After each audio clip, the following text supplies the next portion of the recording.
ನಮಸ್ಕಾರ.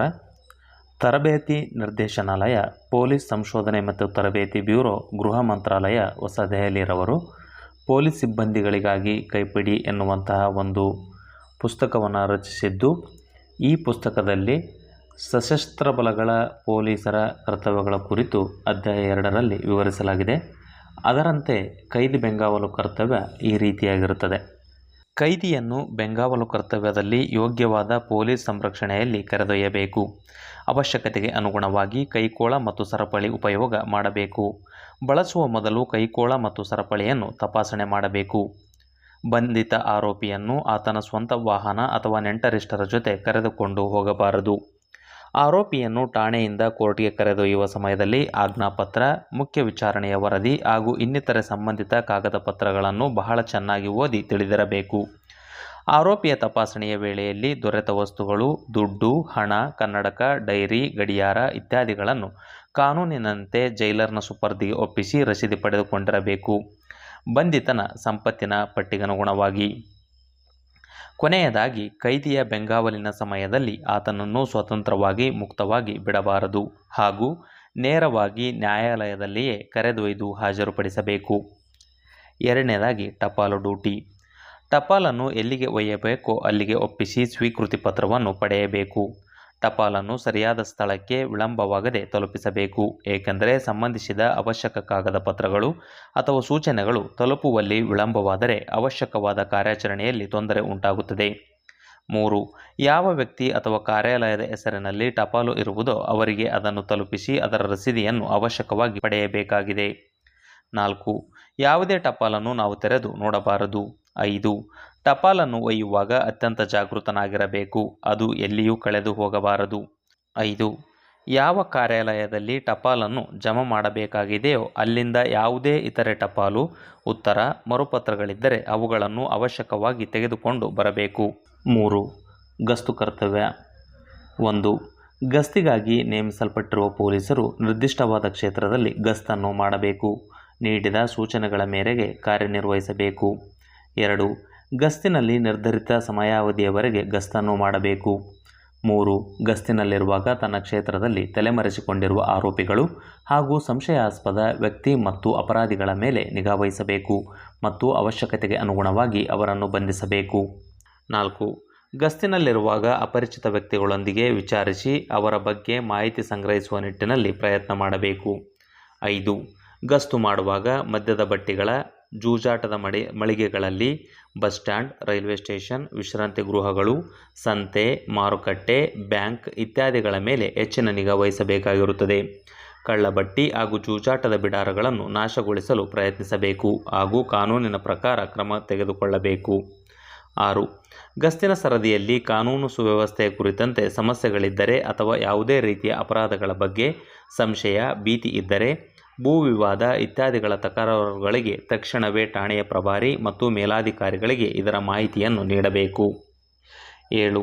ರಾತ್ರಿಯ ಬೀಟ್ನಲ್ಲಿ ಗಸ್ತು ತಿರುಗುವಾಗ ಆದೇಶಾನುಸಾರ ಅಪರಾಧ ಪ್ರಭಾವಿತ ಕ್ಷೇತ್ರ, ರಸ್ತೆಗಳು, ಸಕ್ರಿಯ ಅಪರಾಧಿಗಳು, ಆರೋಪಿಗಳ ಮೇಲೆ ದೃಷ್ಟಿ ಇನ್ನಷ್ಟು ಬಿಗಿಯಾಗಿರಬೇಕು. 8. ಗಸ್ತಿನ ವೇಳೆಯಲ್ಲಿ ಯಾವುದೇ ಮೇಲಾಧಿಕಾರಿಗಳು ಜೊತೆಯಲ್ಲಿ ಇದ್ದರೆ ಅವರ ಆದೇಶವನ್ನು ಪಾಲಿಸಬೇಕು. 9. ಗಸ್ತನ್ನು ಕಾಟಾಚಾರ ಅಥವಾ ಪ್ರತಿನಿತ್ಯದ ಕೆಲಸವೆಂದು ಕಡೆಗಣಿಸದೆ ಅದನ್ನು ಗಂಭೀರವಾಗಿ ಪೂರ್ಣ ಜಾಗೃತಿಯೊಂದಿಗೆ ಹಾಗೂ ಉತ್ಸಾಹದಿಂದ ನಿರ್ವಹಿಸಬೇಕು. ಏಕೆಂದರೆ ಇದನ್ನು ನಿಷ್ಠೆಯಿಂದ ನಿರ್ವಹಿಸಿದ ಪಕ್ಷದಲ್ಲಿ ಭವಿಷ್ಯದಲ್ಲಿ ಒಳ್ಳೆಯ ಪ್ರಭಾವಕಾರಿ ಹಾಗೂ ಪರಿಣಾಮಕಾರಿಯಾಗಿರುತ್ತದೆ. 10. ಗಸ್ತಿನ ವೇಳೆಯಲ್ಲಿ ಆ ಬಡಾವಣೆಯ ಅಥವಾ ಗ್ರಾಮದ ವ್ಯಕ್ತಿಗಳನ್ನು ವಿಶ್ವಾಸಕ್ಕೆ ತೆಗೆದುಕೊಂಡು ಅವರಿಂದ ಕ್ಷೇತ್ರದ ಬಗ್ಗೆ, ಅಪರಾಧಿಗಳ ಆಗುಹೋಗುಗಳ ಬಗ್ಗೆ ವಿಚಾರಣೆ ನಡೆಸಬೇಕಾಗುತ್ತದೆ. 4. Bank duty. ಸಂಬಂಧಪಟ್ಟ ಬ್ಯಾಂಕ್ನಲ್ಲಿ ನಿರ್ಧರಿಸಲ್ಪಟ್ಟ ಸಮಯಕ್ಕೆ ಸರಿಯಾಗಿ ತಮಗೆ ನಿರ್ದೇಶಿಸಿರುವ ಡ್ಯೂಟಿಗೆ ಹಾಜರಾಗತಕ್ಕದ್ದು. 2. ಡ್ಯೂಟಿಯ ವೇಳೆಯಲ್ಲಿ ಬ್ಯಾಂಕ್ನ ಕ್ಯಾಂಪಸ್ಗೆ ಬಂದು ಹೋಗುವವರ ಮೇಲೆ ನಿಗಾವಹಿಸುವುದು. ಸಂಶಯಾಸ್ಪದ ವ್ಯಕ್ತಿಗಳೆಂದು ಅನಿಸಿದಾಗ ಅವರು ಬ್ಯಾಂಕ್ ಕ್ಯಾಂಪಸ್ಗೆ ಬಂದ ಕಾರಣವನ್ನು ವಿಚಾರಿಸುವುದು. ಅವರು ಹೇಳಿದ ಕಾರಣವು ತೃಪ್ತಿಕರವಾಗಿಲ್ಲದಿದ್ದರೆ ಇದರ ಬಗ್ಗೆ ಠಾಣಾಧಿಕಾರಿಗಳಿಗೆ ವಿಷಯವನ್ನು ತಿಳಿಸುವುದು ಮತ್ತು ಆ ವ್ಯಕ್ತಿಯನ್ನು ತಾತ್ಕಾಲಿಕವಾಗಿ ತನ್ನ ಬಳಿ ಕುಳ್ಳಿರಿಸಿಕೊಂಡು ಬ್ಯಾಂಕ್ನ ಆಡಳಿತ ವರ್ಗದವರಿಗೂ ಸಹ ಸೂಚನೆಯನ್ನು ನೀಡುವುದು. 3. ಸಂಕಟ ಅಥವಾ ವಿಶೇಷ ಪರಿಸ್ಥಿತಿಯಲ್ಲಿ ಜಾಣ್ಮೆಯಿಂದ ಕೆಲಸ ಕೈಗೊಂಡು ಆದಷ್ಟು ಬೇಗನೆ ಠಾಣೆಗೆ ದೂರವಾಣಿಯ ಮುಖಾಂತರ ಸೂಚನೆಯನ್ನು ನೀಡುವುದು. 4. ಕರ್ತವ್ಯದ ಸಮಯದಲ್ಲಿ ತನ್ನ ಕರ್ತವ್ಯದೊಂದಿಗೆ ಮಾತ್ರವೇ ಸಂಬಂಧವಿರಬೇಕು. ಬ್ಯಾಂಕ್ನ ಇತರೆ ಕಾರ್ಯಕಲಾಪಗಳಲ್ಲಿ ಕೈ ಹಾಕಬಾರದು. 5. ಯಾವುದೇ ಅಪಾಯದ ಸೂಚನೆ ಕಂಡುಬಂದಲ್ಲಿ ಕೂಡಲೇ ಬ್ಯಾಂಕ್ನ ಆಡಳಿತ ವರ್ಗಕ್ಕೂ ಹಾಗೂ ಠಾಣೆಗೂ ಸೂಚನೆಯನ್ನು ನೀಡಬೇಕು. 6. ಬ್ಯಾಂಕ್ ಸೈರನ್ ದೂರವಾಣಿ ಸರಿಯಾಗಿ ಕಾರ್ಯನಿರ್ವಹಣೆಯ ಸ್ಥಿತಿಯಲ್ಲಿ ಇದೆಯೇ ಇಲ್ಲವೇ ಎಂಬುದನ್ನು ಪರೀಕ್ಷಿಸಿ, ಇಲ್ಲವಾದರೆ ಅದನ್ನು ದುರಸ್ತಿಗೊಳಿಸಲು ಬ್ಯಾಂಕ್ನ ಆಡಳಿತ ವರ್ಗದವರಿಗೆ ತಿಳಿಸಬೇಕು. 7.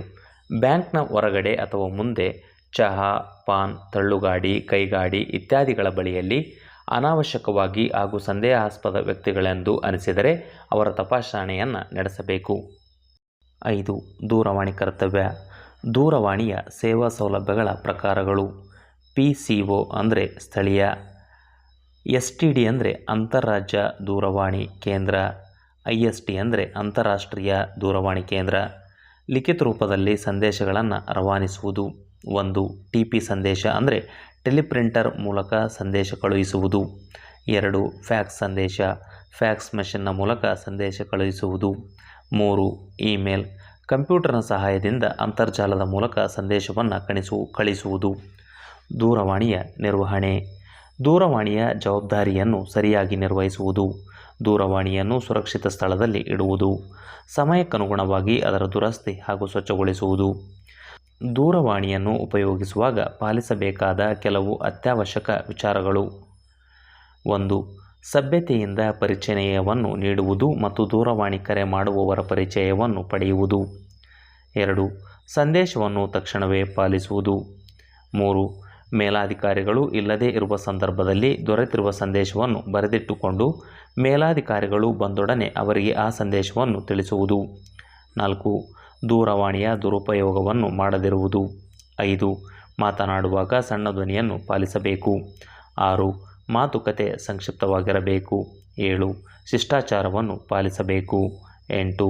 ಅತ್ಯಂತ ಅವಶ್ಯಕತೆ ಇರುವ ಸಂದೇಶಕ್ಕೆ ಹೆಚ್ಚಿನ ಆದ್ಯತೆಯನ್ನು ನೀಡಬೇಕು.